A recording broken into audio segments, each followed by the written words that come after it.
जय श्री कृष्ण। राधे राधे। माघ पूर्णिमा की आप सभी को बहुत बहुत शुभकामनाएं। मघा नक्षत्र में आने वाली पूर्णिमा माघी पूर्णिमा के नाम से जानी जाती है। माघ पूर्णिमा का त्योहार महीने के आखिरी दिन मनाया जाता है। इस दिन जगत के पालनहार भगवान विष्णु और माँ लक्ष्मी की विशेष पूजा अर्चना करने का विधान है। साथ ही पवित्र नदी में स्नान किया जाता है। धार्मिक मान्यता है कि पूर्णिमा का उपवास करने से जीवन में खुशहाली आती है। इस वर्ष माघ पूर्णिमा तिथि की शुरुआत 11 फरवरी को शाम 6:55 पर होगी और 12 फरवरी की शाम 7:22 पर समाप्त होगी। सनातन धर्म में उदया तिथि को महत्वपूर्ण माना जाता है। ऐसे में 12 फरवरी को माघ पूर्णिमा का पर्व मनाया जाएगा। माघ पूर्णिमा पर ब्रह्म मुहूर्त है सुबह 5:19 से 6:10 तक। गोधूली मुहूर्त है शाम को 6:07 से शाम को 6:32 तक।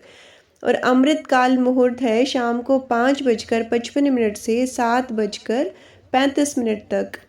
सूर्योदय पूर्णिमा के दिन होगा सुबह 7:02 पर और सूर्यास्त का समय रहेगा शाम को 6:09 पर। पूर्णिमा के दिन चंद्रोदय का समय रहेगा शाम को 5:59 पर। पौराणिक मान्यताओं के अनुसार इस दिन स्वयं देवता धरती पर मनुष्य के रूप में प्रयागराज संगम में स्नान दान करने आते हैं। इस दिन माँ लक्ष्मी, भगवान विष्णु और चंद्रमा की पूजा करना सुख और समृद्धिदायक होता है। भगवान सत्यनारायण की कथा व पवित्र नदियों में दीप दान करने का भी विशेष फल प्राप्त होता है। इस दिन गंगा में स्नान करने से जीवन के सभी कष्ट दूर होते हैं। मनुष्य के दुख, दर्द और बीमारियों से भी मुक्ति मिलती है। यदि संभव हो तो गंगा या अन्यथा किसी भी नदी में स्नान करना बेहद ही शुभ फलदायी होता है। माघ पूर्णिमा के दिन पीपल के वृक्ष में माता लक्ष्मी का आगमन होता है। माघ पूर्णिमा के पावन दिन सुबह जल्दी उठकर स्नान करें। इस दिन पवित्र नदियों में स्नान करने का बहुत अधिक महत्व होता है।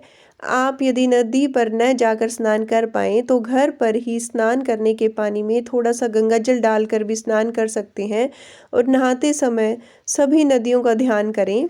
नहाने के बाद घर के मंदिर में दीप प्रज्वलित करें। अगर संभव हो तो इस दिन व्रत भी रख सकते हैं। सभी देवी देवताओं का गंगा जल से अभिषेक करें। पूर्णिमा के पावन दिन भगवान विष्णु की पूजा अर्चना का विशेष महत्व होता है और विष्णु भगवान के साथ माता लक्ष्मी की पूजा करना भी अति शुभ फलदायी है। भगवान विष्णु को भोग लगाएं। भोग में तुलसी को शामिल अवश्य करें। तुलसी के बिना भगवान विष्णु का भोग स्वीकार नहीं होता है, इस बात का ध्यान अवश्य रखें। भगवान को सभी सात्विक चीज़ों का ही भोग लगाएं। भगवान विष्णु और माता लक्ष्मी की आरती करें। पूर्णिमा पर चंद्रमा की पूजा का भी विशेष महत्व है, इसलिए चंद्रोदय के समय चंद्रमा की पूजा अवश्य करें। चंद्रमा को अर्घ्य दें, जिससे सभी दोषों से मुक्ति मिलती है। जरूरतमंदों को दान करें और पूजा के बाद भगवान श्री सत्यनारायण की कथा अवश्य सुने। द्वापर युग में एक समय की बात है कि यशोदा जी ने कृष्ण से कहा, हे कृष्ण, तुम सारे संसार के उत्पन्नकर्ता, पोषण तथा उसके संहारकर्ता हो। आज कोई ऐसा व्रत मुझसे कहो जिसके करने से मृत्युलोक में स्त्रियों को विधवा होने का भय न रहे तथा यह व्रत सभी मनुष्यों की मनोकामना पूर्ण करने वाला हो। श्री कृष्ण कहने लगे, हे माता, आपने अति सुंदर प्रश्न किया है। मैं आपसे ऐसे ही व्रत को सविस्तार कहता हूँ। सौभाग्य की प्राप्ति के लिए स्त्रियों को 32 पूर्णिमाओं का व्रत करना चाहिए। इस व्रत को करने से स्त्रियों को सौभाग्य संपत्ति मिलती है। यह व्रत अचल सौभाग्य को देने वाला और भगवान शंकर के प्रति मनुष्य मात्र की शक्ति को बढ़ाने वाला है। यशोदा जी कहने लगी, हे कृष्ण, सर्वप्रथम इस व्रत को मृत्युलोक में किसने किया था? इसके विषय विस्तार पूर्वक मुझसे कहो। श्री कृष्ण जी कहने लगे, इस भूमंडल पर एक अत्यंत प्रसिद्ध राजा चंद्रहास से पालित अनेक प्रकार के रत्नों से परिपूर्ण कातिका नाम की एक नगरी थी। वहाँ धनेश्वर नाम का एक ब्राह्मण रहता था। उसकी पत्नी का नाम रूपवती था, जो कि बहुत ही पतिव्रता और सर्वगुण संपन्न थी, लेकिन उनकी कोई संतान नहीं थी। इसलिए वो दोनों बहुत चिंतित रहते थे। एक बार उस नगर में एक महात्मा आए। उन्होंने उस नगर के सभी घरों से दान लिया, लेकिन धनेश्वर की पत्नी जब भी उन्हें दान देने जाती तो वो उनसे दान लेने से मना कर देते थे। एक दिन धनेश्वर महात्मा के पास गए और उसने पूछा, हे महात्मन, आप नगर के सभी लोगों से दान लेते हैं, लेकिन मेरे घर से नहीं लेते। हमसे अगर कोई भूल हुई हो तो हम ब्राह्मण दंपति को क्षमा करें। इस पर महात्मा ने कहा, नहीं विप्र, तुम तो हमेशा आदर सत्कार करने वाले ब्राह्मण हो, तुमसे भूल तो कभी हो ही नहीं सकती। महात्मा की बात सुनकर धनेश्वर हाथ जोड़कर बोला, हे मुनिवर, फिर आखिर क्या कारण है? कृपा हमें उससे अवगत कराएं। इस पर महात्मा बोले, हे विप्र, तुम्हारी कोई संतान नहीं है। जो दंपति निसंतान हो उसके हाथ से भिक्षा कैसे ग्रहण कर सकता हूँ? तुम्हारे द्वारा दिया गया दान लेने से के कारण मेरा पतन हो जाएगा। बस यही कारण है कि मैं तुम्हारे घर से दान स्वीकार नहीं करता हूँ। महात्मा के ऐसे बोल सुनकर धनेश्वर उनके चरणों में गिर पड़ा और विनती करते हुए बोला, हे महात्मन, संतान न होना ही तो हम पति पत्नी के जीवन की सबसे बड़ी निराशा है। यदि संतान प्राप्ति का कोई उपाय हो तो बताने की कृपा करें मुनिवर। ब्राह्मण का दुख देखकर महात्मा बोले, हे विप्र, तुम्हारे इस कष्ट का एक आसान तरीका है। तुम्हें 16 दिनों तक श्रद्धा पूर्वक काली माता की पूजा कर उन्हें प्रसन्न करना होगा, तो माता की कृपा से तुम्हें अवश्य ही संतान की प्राप्ति हो जाएगी। इतना सुनकर धनेश्वर बहुत खुश हुआ। उसने महात्मा का आभार प्रकट किया और घर आकर पत्नी को सारी बात बताई। इसके बाद धनेश्वर माँ काली की उपासना के लिए वन चला गया। ब्राह्मण ने पूरे 16 दिन तक काली माता की पूजा की और उपवास रखा। उसकी भक्ति देखकर और विनती सुनकर काली माता ब्राह्मण के सपने में आई और बोली, हे धनेश्वर, तू निराश मत हो। मैं तुम्हें संतान के रूप में एक बहुत ही सुंदर पुत्र प्रदान करूंगी, लेकिन 16 साल की अल्पायु में ही उसकी मृत्यु हो जाएगी। काली माता ने कहा, यदि तुम दोनों पति पत्नी विधि पूर्वक 32 पूर्णिमा का व्रत करोगे तो तुम्हारी संतान दीर्घायु हो जाएगी। प्रातःकाल जब तुम उठोगे तो तुम्हें यहाँ एक आम का वृक्ष दिखाई देगा। उस पेड़ पर एक फल तोड़ना और ले जाकर अपनी पत्नी को खिला देना। शिवजी की कृपा से तुम्हारी पत्नी गर्भवती हो जाएगी।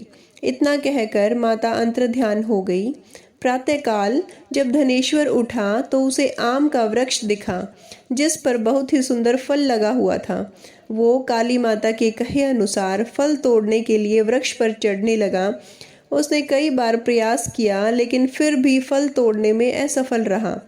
तब उसने गणेश भगवान का ध्यान किया और गणपति जी की कृपा से इस बार वो वृक्ष पर चढ़ गया और उसने फल तोड़ लिया। धनेश्वर ने अपनी पत्नी को वो फल दिया, जिसे खाकर वो कुछ समय बाद गर्भवती हो गई। दंपति काली माँ के निर्देश के अनुसार हर पूर्णिमा पर दीप जलाते रहे। कुछ दिन बाद भगवान शिव की कृपा हुई और ब्राह्मण की पत्नी ने एक सुंदर बेटे को जन्म दिया, जिसका नाम उन्होंने देवीदास रखा। जब पुत्र 16 वर्ष का होने को हुआ तो माता पिता को चिंता होने लगी कि इस वर्ष उसकी मृत्यु न हो जाए।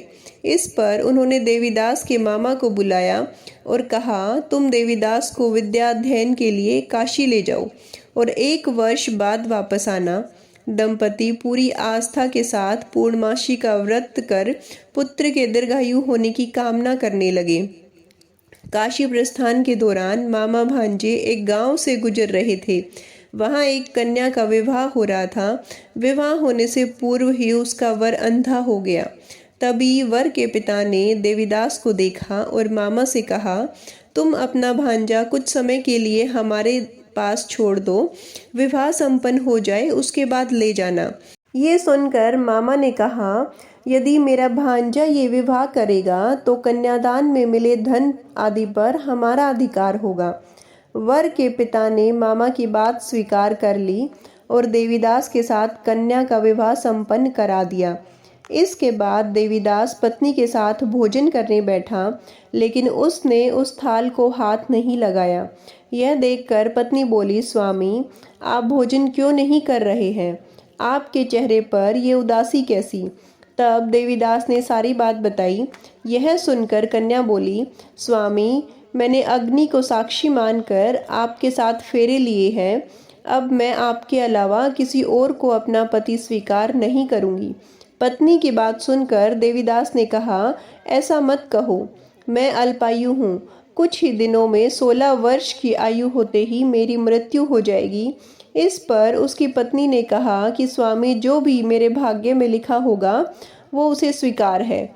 देवीदास ने उसे समझाने की बहुत कोशिश करी, लेकिन जब वो नहीं मानी तो देवीदास ने उसे एक अंगूठी दी और कहा, मैं काशी जा रहा हूँ, लेकिन तुम मेरा हाल जानने के लिए एक पुष्प वाटिका तैयार करो। उसमें भांति भांति के पुष्प लगाओ और उन्हें जल से सींचती रहो। यदि वाटिका हरी भरी रहे, पुष्प खिलते रहें, तो समझना कि मैं जीवित हूँ, और जब ये वाटिका सूख जाए तो मान लेना मेरी मृत्यु हो चुकी है। इतना कहकर देवीदास काशी चले गए।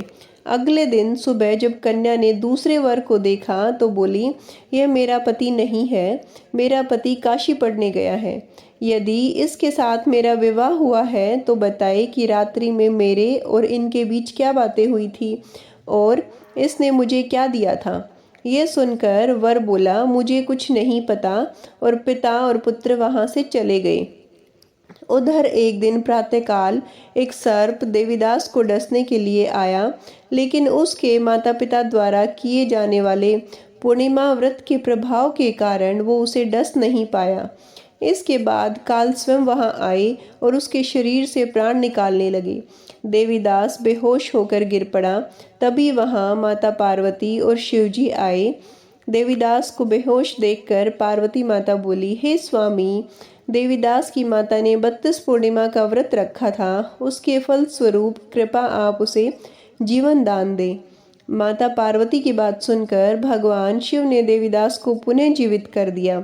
इधर देवीदास की पत्नी ने देखा कि पुष्प वाटिका में एक भी पुष्प नहीं रहा, तो जान गई कि उसके पति की मृत्यु हो चुकी है और रोने लगी। तभी उसने देखा कि वाटिका फिर से हरी भरी हो गई है।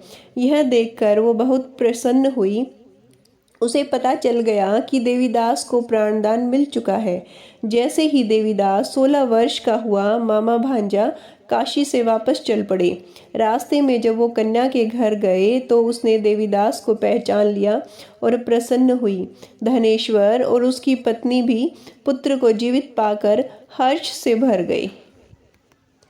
अतः पूर्णिमा के व्रत के प्रभाव से ही देवीदास को पुनः जीवन दान मिला और अपनी पत्नी और माता पिता के साथ खुशी खुशी अपना जीवन व्यतीत किया।